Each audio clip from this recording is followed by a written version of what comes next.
Okay, welcome to the Dugout with Ed and Dan.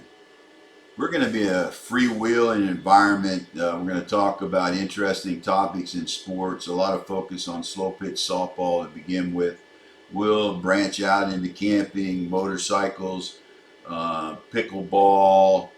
We'll have requests from the audience on what they'd like to hear. We'll have some NFL players, some Major League ball players. We'll cross the gambit. We're going to start with a lot of history on slow pitch softball. Dan and Ed make up a team of diverse characters, really. Ed is a 77-year-old guy that's seen a lot, been in the game of softball for 57 years.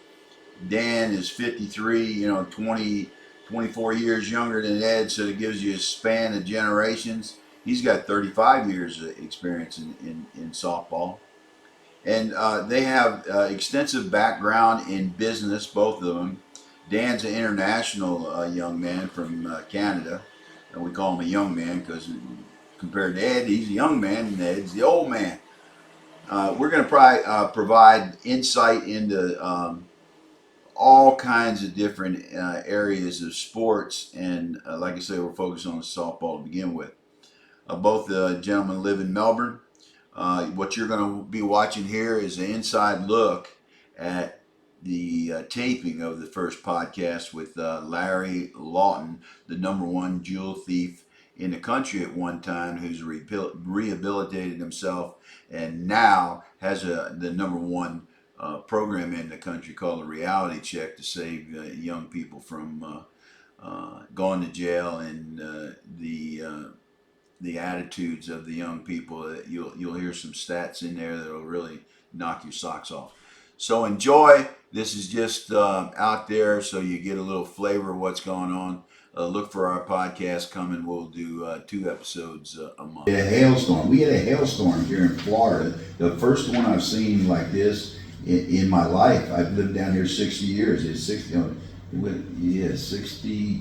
or 3 years, something like that. It's unbelievable. The ice was still on the ground 20 minutes later. It's crazy. But let's get on with the show, big guy. Yeah, man, let's do it. Let's go. I hope, and I hope we will. We're going to be formulating our I guess the way we roll through these things, but we got a great guest for you today, a guy that I'm going to explain to you, a very helpful guy, a very interesting guy, and a funny guy. But our show today is going to focus on taking control of your life, okay? And you'll see why this is our focus when we do introduce our next guest.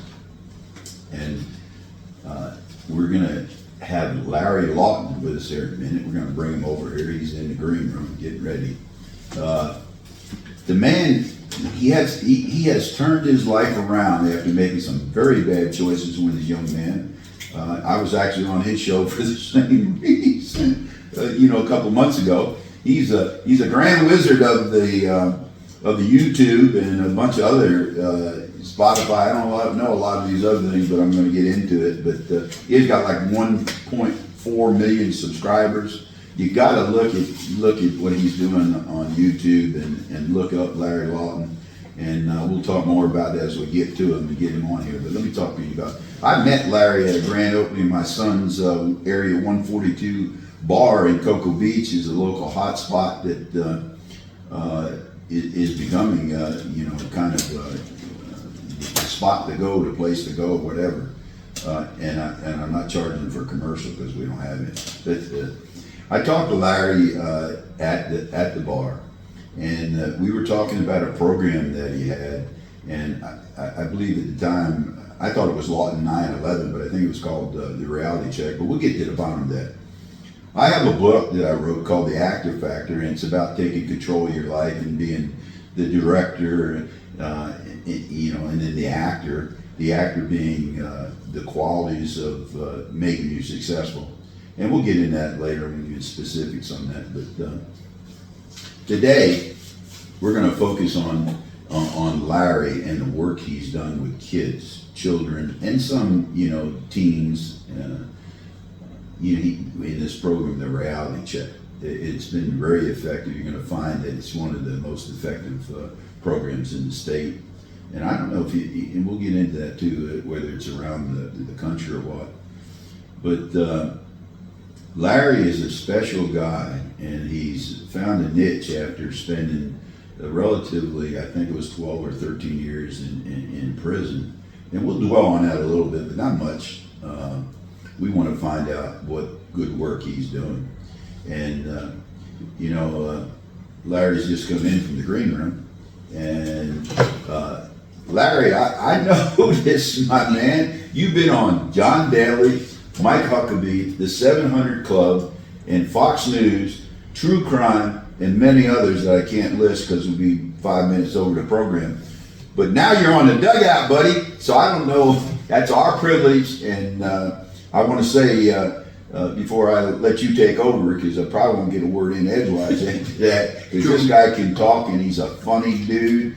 And I want to thank you for all you've done, and understand, people out here, we got this program off the ground in like 2 weeks because my man Larry said, we said, Dan and I said, we'd like to do a podcast.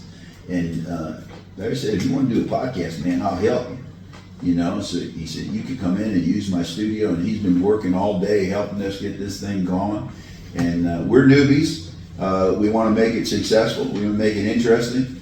And so, who do you bring on first? You bring on Larry Lawton. So, what do you think? I'm not Mike Huckabee, and I'm not.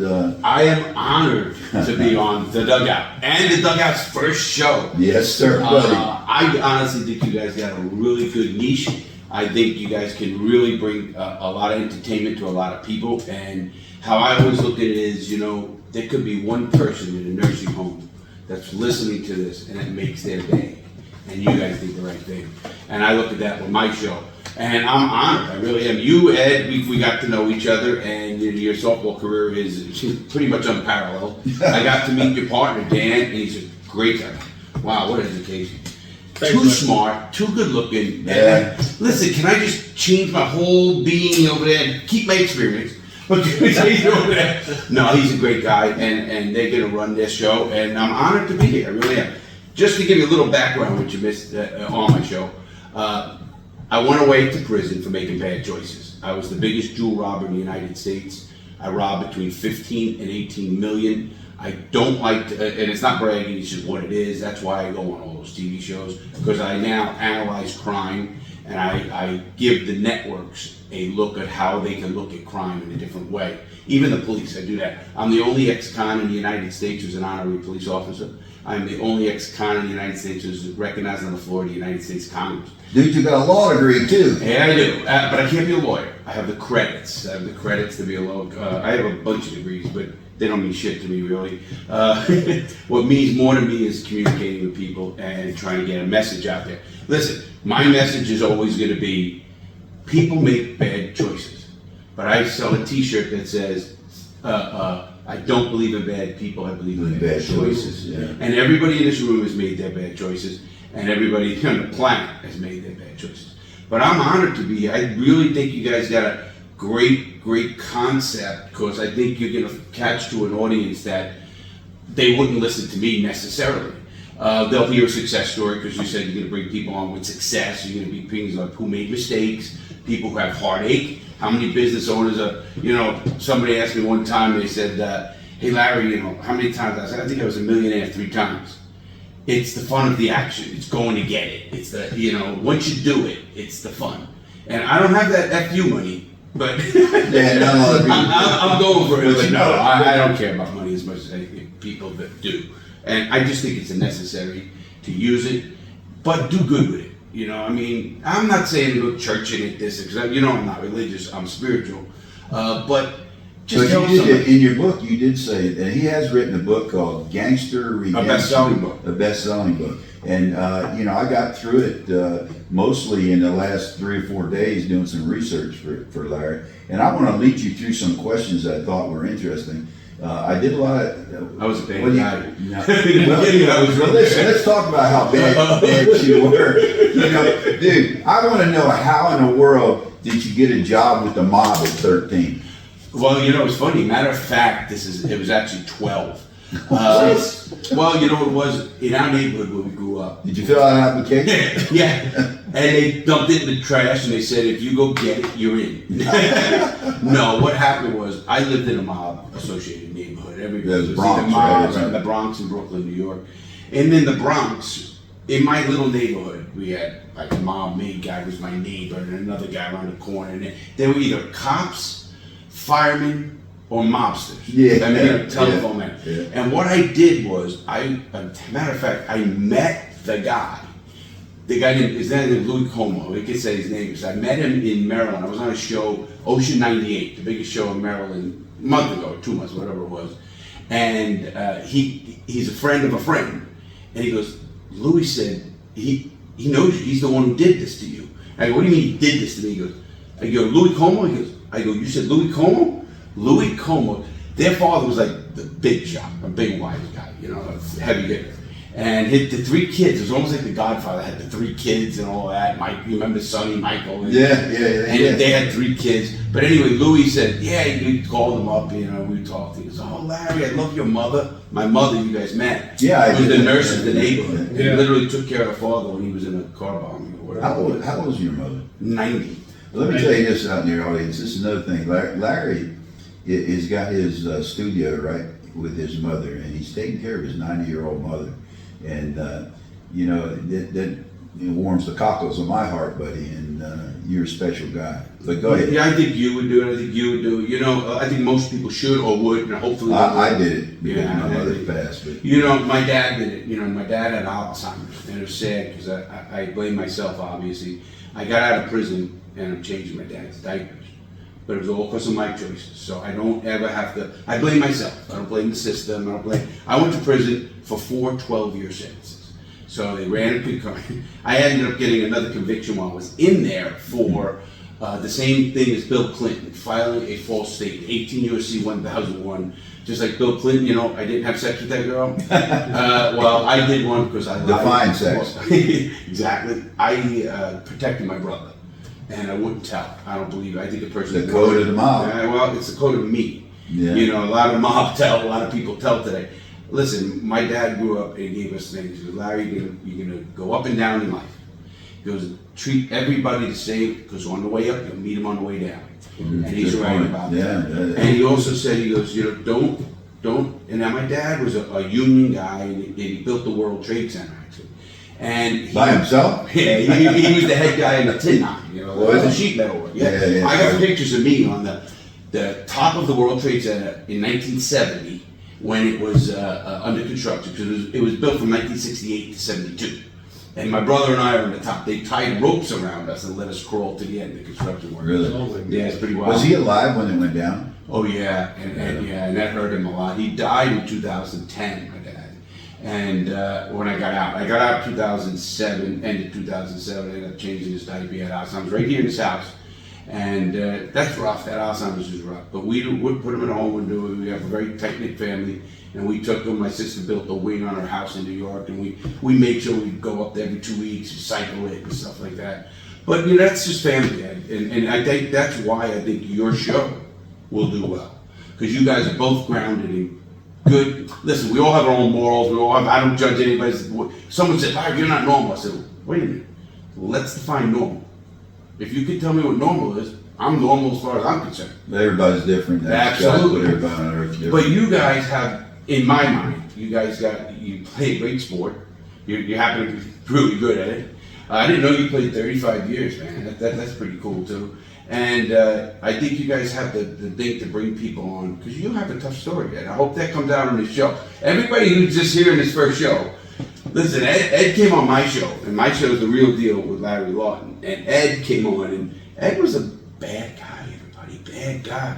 No, he was a guy who... Yeah, everybody said I was bad. And look at you, you became a big success. Well, You do a lot for the community. Yeah, military school turned me around. But let me get back with you dudes. You went from 13 in the mob, and you became a jewel thief. How'd that happen? Well, listen, I went into the service at 17. At 17. I ended up going, I tried to, straighten my life out. Didn't work. I went in there and I ended up taking stuff out of the warehouses and stuff when I got control where I could do that. I'm sending it back to a bar in New York. That's how the system wasn't like computerized, if you remember today.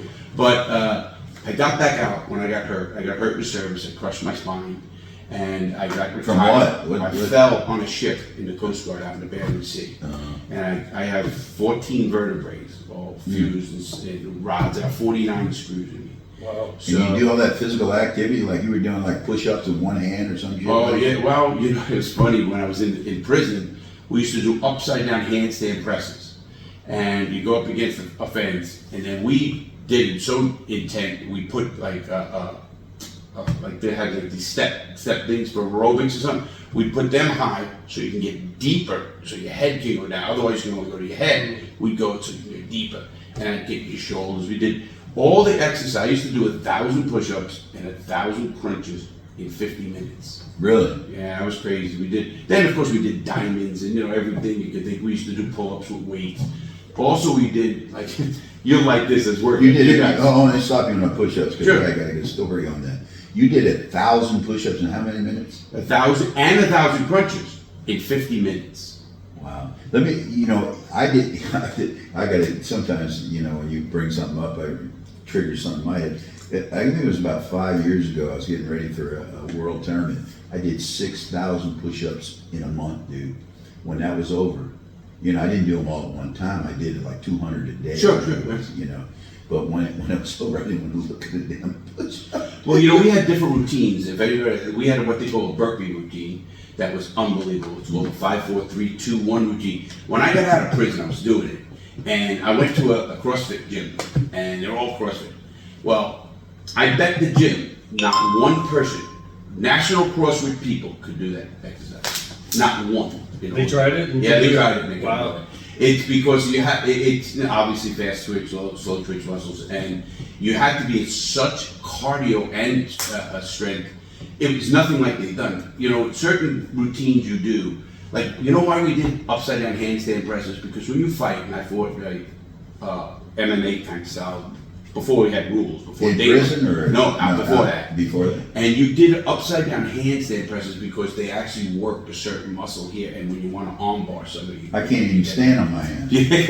Now it's tough. I tried. Look what I did. I ripped I literally tore my bicep. Oh, wow. Oh, jeez. And also, we used to do the commercial routine. I tell people, we watch a TV show. Every time a commercial came on, you had to get down and do push-ups. Is that in jail? Yeah, in prison. And when you're doing that, you'd be surprised. Like, fuck, not another commercial. Holy shit. I don't care how I'm telling you. I get a DVR quick in the prison. Yeah. Also, we did I used to do a lot of dips too. That's how I got big arms. And dips, What size were your arms? I look like 25. 19 and a half. 19 and a half. That's pretty damn big, 20 inches. Yeah, and what we did was we used to do dips over a rail. We had no dip bars. That's you. Yeah, who left that damn phone on? We used to do dips over the rail, like on a railing on the second tier. So when a railing comes like this, we'd step over and do dips. If you couldn't do the dip, You were going down. well, we had two guys that hold it. That never worked. And I've seen a guy break his leg doing that. And the prison used to put you in a hole after a while if you did those. So we figured out weight. Like the prison took all the weights off the yard when I was in there. And I had a pretty good total. I had a 375 bench, I had a 590 squat, and a 485 deadlift. But we used to do pull-ups with our fingertips on the edge of our, and then we used to do them wide. So basically, Larry, nobody messed with you in jail. Well, no, we're all doing it. So you know what? The truth is, it was never for that because I never feared the biggest guy. I feared the little crazy fuckers getting stabbed. It's not the size of the dog, it's the weight of the dog. Yeah. Well, let me move on here for a minute. Yeah, working out again. I used to be. Now I don't want to look like him. Listen, Dan, everybody out there, Everybody we're gonna put a look picture. like Dan. You gotta put a picture in. In You'll get views. I don't care on your website, wherever you guys gonna host this, because The man's 53 years old. You know how good looking I was at 53? No. How good looking were you at 53? Bad. Okay. Well, listen, Larry.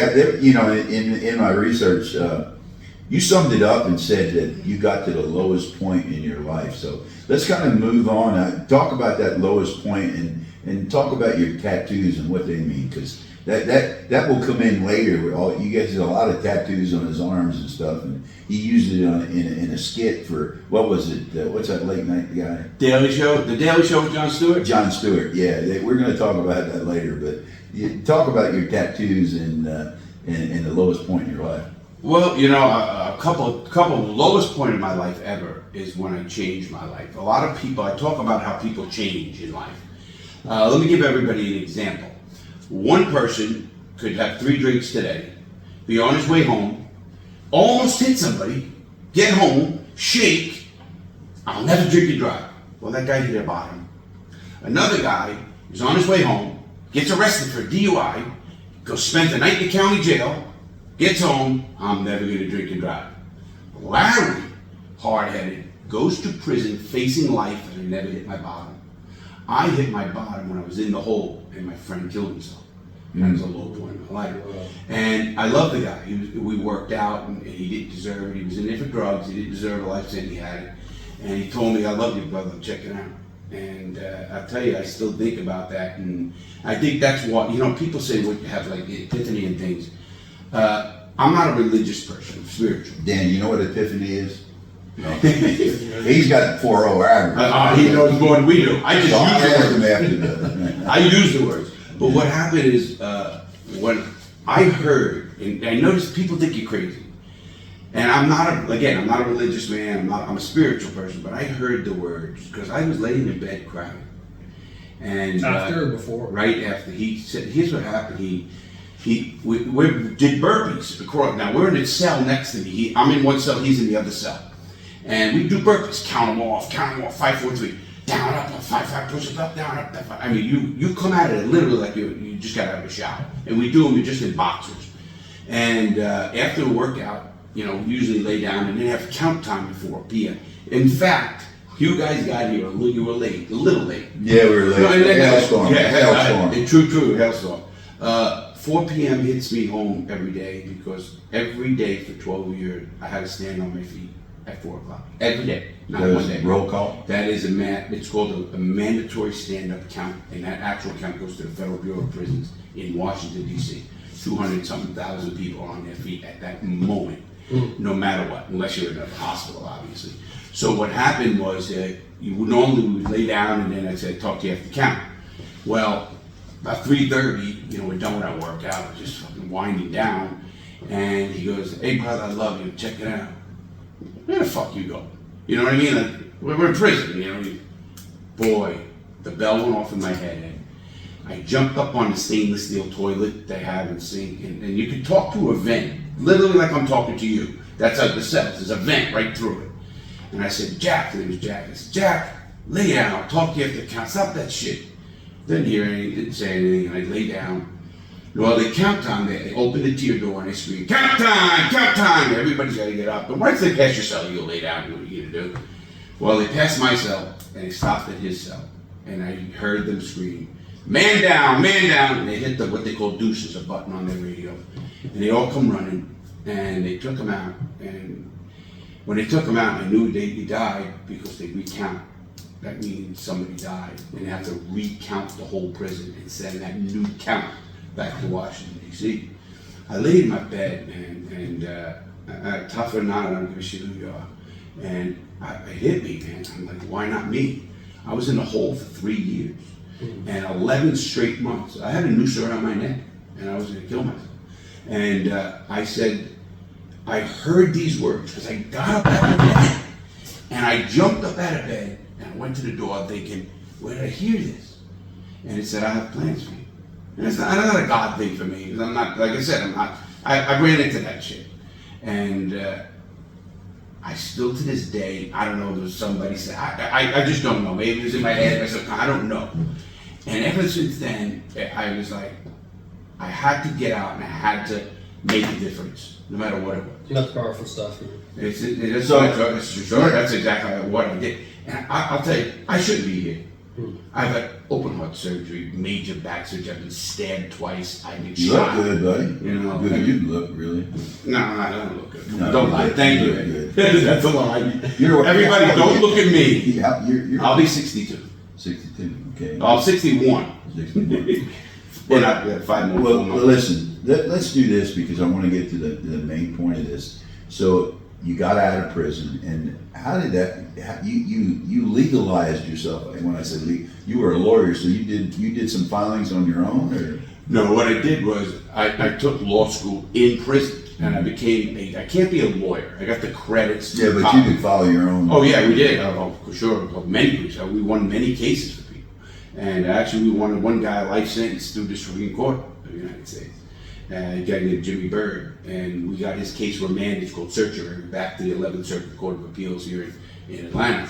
And I did a lot of law work. But when I got out of prison, I'm not a lawyer lover. I did a lot of law work in prison for 10 years.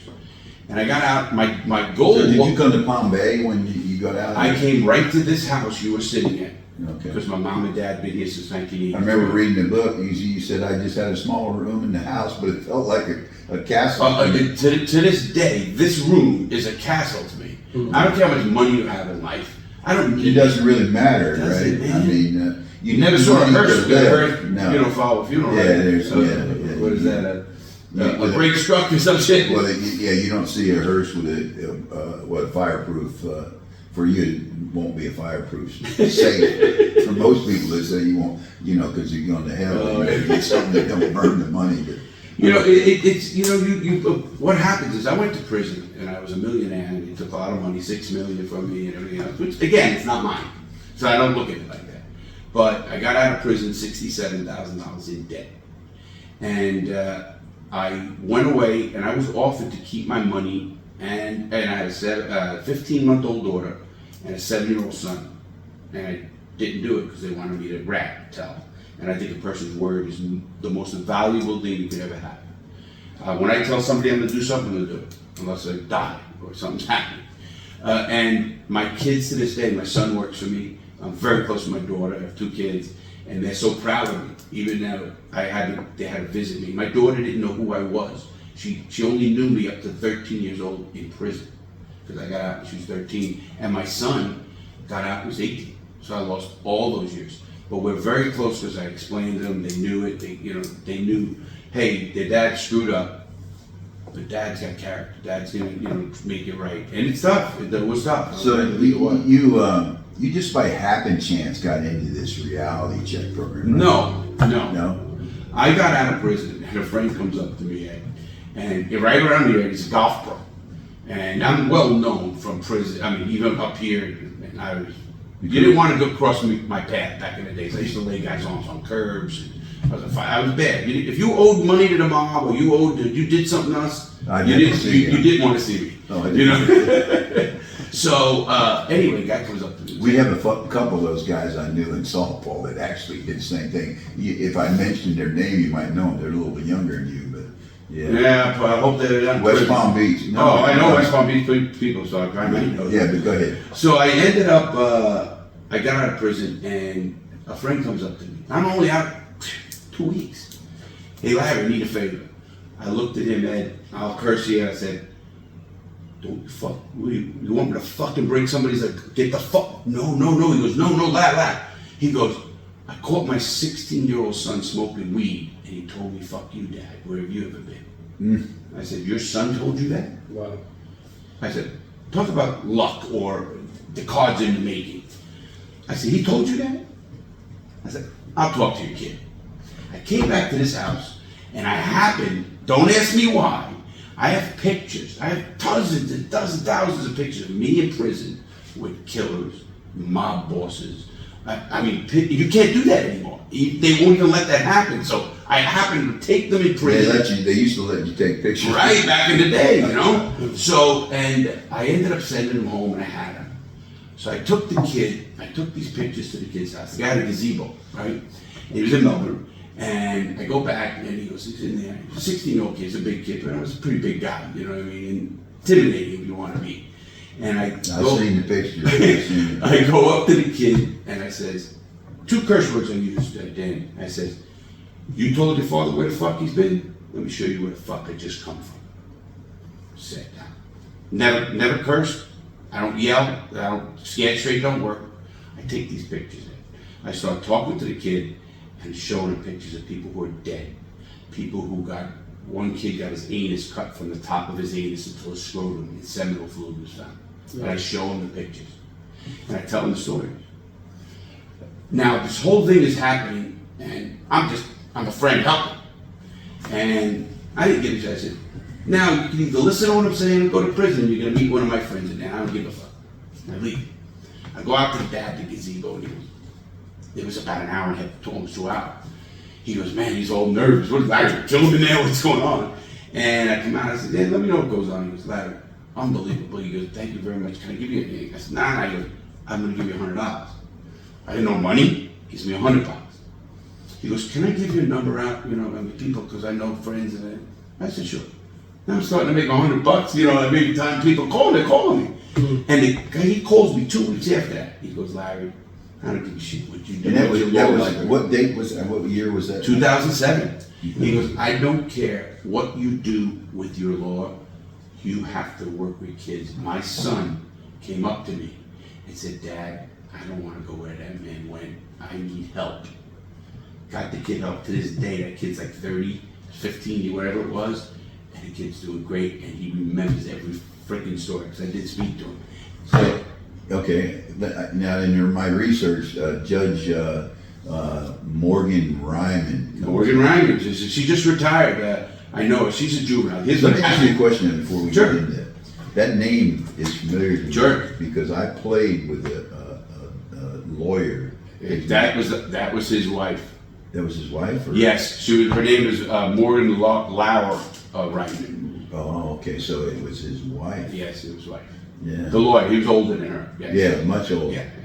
Yeah, I'll be Exactly. darned. I knew that. It's Morgan's right. Yeah, it's a small one of the world. first team I ever played on. It was I forget his first name, but I want to say Doug, but I'm not. I don't know. that's not. But yeah. Because we talked. I just saw Judge Ryman not long ago. Matter of fact, she just retired actually. So tell us how she got in because So that's here's where what- it started. Right? Yeah, well, here's what happens. So I'm talking to people. I'm making $100. I'm okay. I'm happy. I'm on paper now. I'm on federal organized crime probation, which means they can fuck with you, and they did. I remember I was at a gym. I got 300 on the bar. I'm in shape, popping iron. Probation officer above me. I got 2 guys spotting me. Come on, Lawton, piss. Give me a break. And I'm doing good now, And I said to her, so that's what I looked like when I got out. Holy mackerel! That's Pretty 100. good, man. Dan, that looks a little better than you, bud. Larry's No, jacked. Everybody. he's not. Larry jacked. I was a pretty decent shape. He's not ripped. No, he's Dan, ripped. Dan don't eat bad stuff. Yeah, I ate. You can see I ate. No bread, 0 bread. That's what it is. I love We may do a dietitian thing. I don't know if It's that's not right. bad. Bring it back in. Yeah, Yeah, we can do that. So I go into the judge. So I'm sitting there, and I get a phone call. Jean Bandish. The girl Jean Bandish calls me. Is her husband an officer around Yes, there? he was. I know Bandish. Mike Bandish. Yeah, Mike Bandish. So he calls Lieutenant or The something. lieutenant, he was.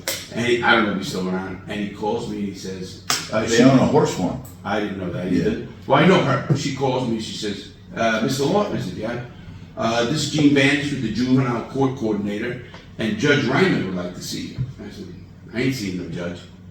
And you got to remember, I know the law. She says, no, judges would like for you to come on in, and can you come in on Friday? And I said, listen, you got a warrant? I'm not coming to see the judge. You either got a warrant or you get a subpoena. She goes, no.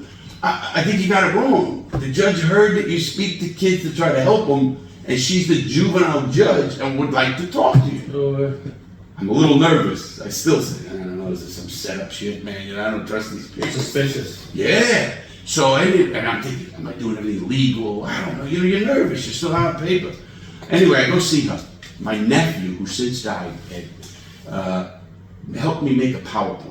I didn't know what a PowerPoint was, of course. I knew what computers were. You gotta remember, when I went to prison, I used to have a cell phone that I could beat people with, a Motorola. I Yeah, used to get this. Hold on, Remember those folks. Motorola? Let me break in here because you just showed us all this complicated technology you got here, buddies. Your learning curve has been really good. Yeah, very good, actually. But I literally I couldn't do anything, obviously. So anyway, I go in, I do this PowerPoint. It's on a Friday. Never forget this. And the judge says, thank you. It was a small presentation day, and just what I talked to the kids about. I put the pictures there. So the judge says, "Thank you very much, Mr. Lawton. Would you like to stay for the rest of the meeting?" I said, "No, I want to get out of here." Now I'm in the judge's chambers now. We find out years later I'm not even supposed to be here without security because I was on paper and I was organized crime, all this shit. Anyway, Monday comes, I get a phone call. Gene Bandy says, "Mr. Lawton, I got to give you a heads up. Judge Ryman sentenced 2 people in your program." What fucking program? I didn't know. From that, Ed, I developed the #1 program right now, to this day, in the United States. It's used by the weed and seed, the federal government. It's used by schools and court systems. Get sentenced to it right now. It's called the Reality Check Program, and it's 4 parts. I developed it there. It's my life, what prison is really like, not what you see on TV, what you're gonna lose. It's not about money, family, time, parents, the things that are important in life.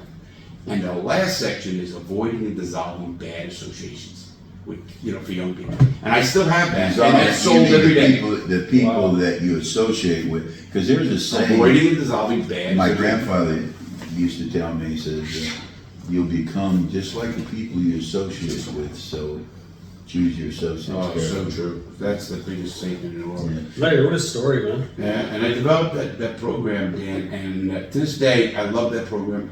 Matter of fact, you guys, I don't know if you heard that, I have a parenting program coming up in August. Really, for the people that, why a parenting program? Well, let me ask you a question. Yeah, beating their kid? No. How many parents know what a judge is going to say when a kid gets arrested? How many parents? Here's the program. The parenting program is to give parents the information they need, because kids don't come out with no rules on their ass and how to raise them. Here's what it. We have a psychologist. We have a police chief, how they deal with kids. We have a criminal defense attorney. We have a prosecutor, and we have a judge, and we have my whole program. So you're for a taking 2-day it to the next event. level. And it's going to be at the Roslyn Center in Orlando, the big center. And we have a program, and it's $1,500 program, but it's 2 days. They get a suite. They get everything. The parents. Really? And it's for both parents. And Do you have somebody come and observe that? Could I come and observe? Absolutely. We'll make that happen. What we're doing is, and why we're doing that is, because so many parents call and say, "What do I do?" Because forget the $1,500. If your kid gets arrested, it's going to cost you $5,000 in a retainer fee just to talk to the lawyer. Let me stop you there because I got to bring up my research. Here it is. Go ahead. There was a statement that you made that I loved, and the statement was. And you said in your book that this is what you told them when they come in. "I don't care what you did before walking into this room. You can change it. We can change." Absolutely. I thought that was a powerful statement. It is a powerful statement. It kind of irks me when people say, "Oh, they can't change. He's going to be bad." That's such self-fulfilling bullshit. prophecy when you say, self-fulfilling prophecy. And I have a bunch of sayings I have up on walls and stuff, and I used to keep them here. And one of them is when people undermine what you do, they're really telling you their story, not your story. That's interesting. I changed. Listen, I was a bad guy. But I often tell people, that's why politics pissed me off. Whether you're a Republican or a Democrat, what they did to Brett Kavanaugh when he was 30, when he was a college kid drinking in the dogs, and now telling him he's bad because he's a bad guy, that's such BS. Because I tell everybody, when you're 20, you think you know it all. When you hit 30, you look back and say, "Man, I was a stupid idiot at 20. When you hit 40, you say, "Damn, I was still stupid at 30. When you hit 50, you say, "Damn, I didn't know shit." You hit 60, I'm saying, "Am I ever going to learn?" Because we keep learning and we change. And if you don't change, that's a sign of being a hardhead. And that's not a sign. Well, people should change. Let me stop you there, Dan. What is that quote by Darwin? It's not the biggest that survive or the smartest, the strongest. It's the one most adaptable to change, dude. Well, that was, said in different words, but absolutely right. That's very true. Yeah. Listen, in prison too, and no matter what you do, you have to adapt. Like I said, I never feared the toughest guy. I feared the guy that might be the guy who's going to kill you. I watched the guy get killed because he didn't know prison. He goes to the shower. Like, if you and I went to prison, and you're a guy with friends, until we know what's going on in that place, you and I go in a shower together. Now we're not going to, we're not, hold on. Hey, We're not going to man, shower you got quiet together. now. Okay. But we're going to the shower, and you're gonna wear your boots, and you're gonna go take your boots off, and you're gonna go in that shower, and I'm gonna wait out front of that shower with my back to you, and if I see anybody coming, I bang on the wall, you put your shoes on in there, dick swing it, and you get your knife. You put your shoes on so you don't slip. Absolutely. I'm ready for prison. Listen, Ed, I seen a kid not do that and get stabbed, and he fell right in the shower, and the blood was going right down the whole entire tier, and he just didn't know who he pissed off. You know, you don't know. See, in maximum security prisons, when you walk down a tier, you don't even look in a cell, because you might see a guy fucking a guy, you might see crazy shit. You might see guys shooting heroin, you see guys doing crazy shit, and now that guy who you just saw, you don't even know it. You didn't mean anything by it, but that guy is already crazy, and he's going, fucking Lawton's gonna steal my dope. That fucker, I gotta get him. But I don't know, I pissed him off. Right. Guess where he's gonna get you? You know, people don't understand prison. When I went to prison, Dan, I never ever slept past 6 o'clock in the morning, ever, in 12 years as a prison. Because I got up when the doors cracked and had my boots on and ready to go, or sneakers. Because you don't know who you pissed off. I told the thing. Another thing with prison people I have a try question about the it's the way boots. they open the gate at that time. What's they crack the doors, they call. Also, phones, don't ever mess with a guy when he gets on the phone. I watched a guy make a phone call home, get off the phone, and a guy was messing with a friend. He stabbed him and butchered him right there on the floor because he found out his wife killed his 2 kids and some other thing on the phone. Now, you know, you just don't know. You know, Yeah, okay. dangerous place. Let's do this because I know you can tell these stories. Oh, then listen, I love these stories. I got We've to do it here. How long are we going already? buddy? Yeah, well, we got another show. How long we got? No, you can look at the time. Oh, we don't have his glasses. 48 minutes? Is that right? Yeah, we're going Hey, 49. you need Well, the, listen. you know, Dan, you were good looking. Get Come on, you're all contacts. that good. No, get I'm contacts.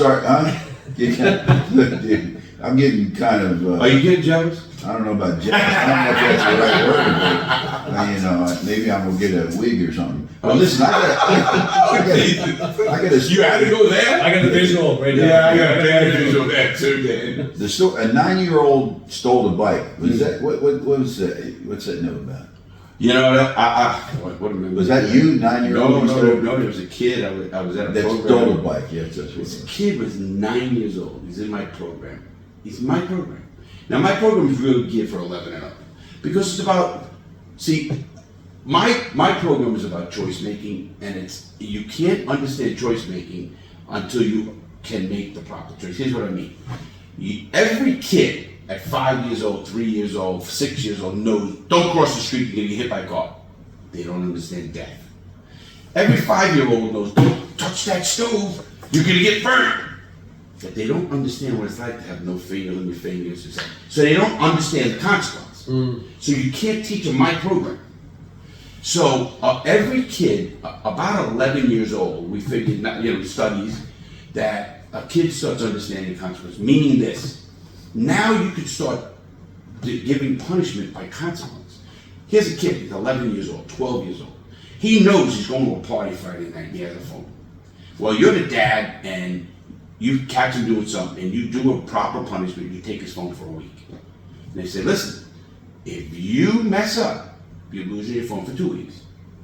That kid's already processed it. If he screws up, oh man, I can't make a phone call. That kid, I can't go with my friends to the skating ring or whatever. They start consequence. They realize they have a consequence to their action. At 4 years old, 5 years, they don't understand consequences. That's why, you can't teach a person who doesn't understand a consequence what's going to happen. So it's very important to understand, I'm looking at a 9-year-old in my program. And this was a Crosswinds Youth Center. You probably heard of Crosswinds. And I'm there, big, 100 people, 150 people. And I look at this kid, I said, what are you here for? What a cocky kid doing. Yeah, I stole a bike.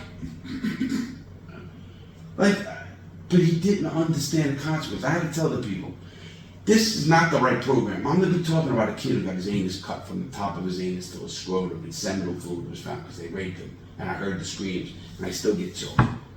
You know, and that could scar the kid too. You know, I mean, that kid has to understand what a consequence means. You mess up, that can happen to you. Can't understand I think there's a couple of DAs around this country that don't understand what consequences. Absolutely. Yeah. No politics. Yeah, no, it's not. It's just reality. Yeah, it is. But listen, so let me move another one on. I wondered how you became an expert in the Casey Anthony trial. Oh. How did it work? Well, you know, That's Casey. kind of off topic, but I need that. Well, no. I mean, with my background in law with prison, Casey Anthony was convicted. At that point, she was going to be going to prison. So they wanted me to come on. They had a lawyer, a defense attorney, a prosecutor, and they wanted a jail expert. What's going to happen when she goes to prison? How they're going to process her? What facility she's going to go to? What level of security okay, she's going to go to? okay. You know, I often go on TV on prison issues. Like, do you remember the Matthew Sweat and the guys who escaped the Attica prison for 3 weeks? Mm-hmm. I was on Fox News, CNN, and MSNBC 3 times a day. Each network, every day for 3 weeks. Wow. I used to keep a shirt, Ed, in my car. Oh, It was okay. funny because I would sit here in underwear or, shorts. I'd be like at the desk, yeah, that's why I laugh at news when they show these guys. They're probably in their shorts or something because I'm in my shorts. I had a suit jacket and a red shirt and I'm like, you know what I mean? It's like, Yeah, fuck, I had to yeah. leave it there because I was going to the studio every day. Well, moving on because I want to get to. We got a. Yeah, we're doing good. Hour, 15 minutes. Hour and 50. Well, Well, we're going to see if the audience likes it. Yeah, well, They'll like it. They'll like if they it. could see Dan, we'd be a hit. But we Well, can't see you're going to Dan. make this a porn show. I have this bad feeling. You're going to make it a porn show and maybe a woke show. I don't know. Whoa! You know. I don't even know that word means. Yeah, a lot of people don't. But listen, I read where the people had told you that you had a gift and talent, and from all the things I've seen, I agree with that. So did that affect you? I mean, you've done tremendous things with this program. This program is, and we're going to talk about some statistics about your program in a minute. Great But statistics. yeah. No. Not mine either. I want to end with those. Okay, good. Tell me what that meant to you when they said you had a gift and a talent, and you certainly do. You say that, but I don't even, what do you mean that in? Well, in Did the you have a context, gift with softball? I mean, obviously. And yeah, but you had a gift and talent for reaching people. I think that's in the context that I read it. I thought you might. I agree with that, and I'll tell you why. I think that's something I learned as a young man in the life I lived with the mob. You had to be able to read people, because there's no. Oh yeah, I grew up in the city too, and I you know what I mean. Then No, I know what you mean. You're lucky if it's a beating. Yeah. And you had to be. Listen, it's funny. Let me ask you, I was a little guy when I was small. Then I grew up to this big guy, right, like a gorilla. But I was 132 pounds when I went into the military. But I was crazy, and I became I would stab you. I would hit you with a 2x4. There was nothing I wouldn't do to win. And I think my gift more was avoiding even a lot of fights, because when you're a little guy, you either win or get the fuck out of town. Well, There's no second base. I don't know. Let me ask you something, because my life is similar. Yeah, very much. I lived in Trenton for like 3 years. Okay, one of the things that they I was in used to Elizabeth do County, is too. a big guy would come up and grab you, and another big guy would stand in front. They called it playing drums on your chest. Did you ever have that? No, we didn't. They just punch you on your chest, and if you start whining, they punch harder. You got to keep to that. Man, today you can kill somebody. And you ever hear the baseball hit somebody the wrong way in the chest? But in my town, and that's why. You were a pussy if you died. Well, yeah. You died. Yeah, but look, you don't have to really win the fight. You just got to make it so bad that he don't want to ever come back and mess with you again. And that's why I have a rage look about me. Me too. When I get and that's instinctive, because I've gone to like New Zealand, and they had groups, and you go and meet these tribes, and they would elect one of the persons in the group to be the tribal leader. And when you meet the tribal leader from them would come out, and the tribal leader from our group of tourists would come out. And you know what they did? They tried to scare each other with loud noises and not funny faces, but aggressive faces. I mean, I think it's instinctive in the nature of a human. It could be a defense mechanism or something. What it is, I mean, you're trying to scare the other person. Think about that. And you know, you look at people. You know the guy in prison you want to mess with too. Right? Sure, but well, listen, prison is a little different because you don't. That's the key with prison. That you want respect, go to prison. Because if you bump into somebody in prison, you don't just walk like who the fuck you are. It's excuse me, because you just might have bumped into a guy who, like I said, would plan your murder. Yeah. I mean, it's a cycle. I was in a prison. We had 2,000 inmates. 880 had life. That's called letters in prison. That means you never get out. You were in a body bag. That's dangerous. And guess what? They don't have any to lose. Now, out of that 880, 200 fight their case legally. You know, they're always in the law library trying to win, whatever. 480, they go on, live a life, get a lover, fucking go to work, sick shit. But what it is what it is. 200 are pure psychopaths. And I've been around them. Those are people I tell to this day I never want to see out of prison. And I don't want them living next to you or me or my mom. Because the minute anything, I'm thinking to kill people. And it's just this cycle. Very few people are actually like that. But I was in prisons with them. And it's not just those guys. You had to watch everybody because you don't know who's the psychopath. You know, maybe in our audience, the people can use this to, hey, listen to this, kids. But I want to get on to a thing that in the research I came across that I thought was the funniest damn skit I'd seen in years. and I want to recommend the audience to go on and watch this skit. It's Jon Stewart. The Daily Show. And it's something about MIT. MIT and Harvard and MIT MBA ethics oath. If you Googled MBA, Master's Business Association, MBA ethics oath, a picture will come up and a video will come of John Oliver and myself from the Daily Show. That was the funniest clip that year. Yeah, so tell the audience about it's a Montana prison that.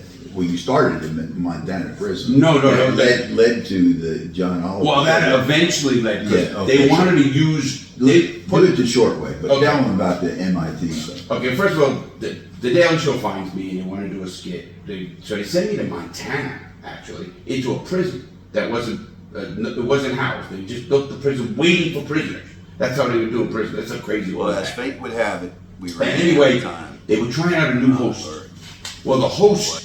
Well, we're sorry the story got cut off, but and they ended up wasted all this money. But I was doing handstand presses up against the wall, joking around with people. And Jon Stewart goes, "Get that guy." I wanted John Oliver because he was their leading guy at the time. He goes, "Get him with him and do a skit. That guy's great." Jon Stewart's a good guy too.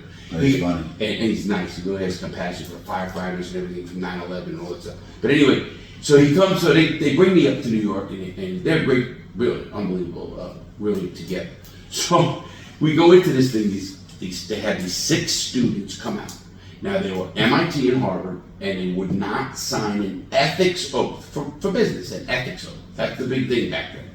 And they're talking it again. So John Oliver's sitting it up, and he's got me next to him. Well, I'm only out of prison, Ed. This is about a year and a half, and he says to me. We were joking, but he didn't know we were joking. You can take that off. They were joking. He says, John Oliver says, I said, man, this guy's you know. Well, we had an abrupt ending there due to technical difficulties. Listen, this is a great story he was going to tell, but you can go on and look up that YouTube clip that he's talking about with the John Oliver. You got to rewind it and get some more information because I can't specifically tell you how to get to it, but it is worth looking for. Well, thanks for watching. It was a little long, but we're going to get better as our podcast progress, and hope you like what we have. So hit subscribe on our channel here because we're trying to get our numbers up to 400. Thanks.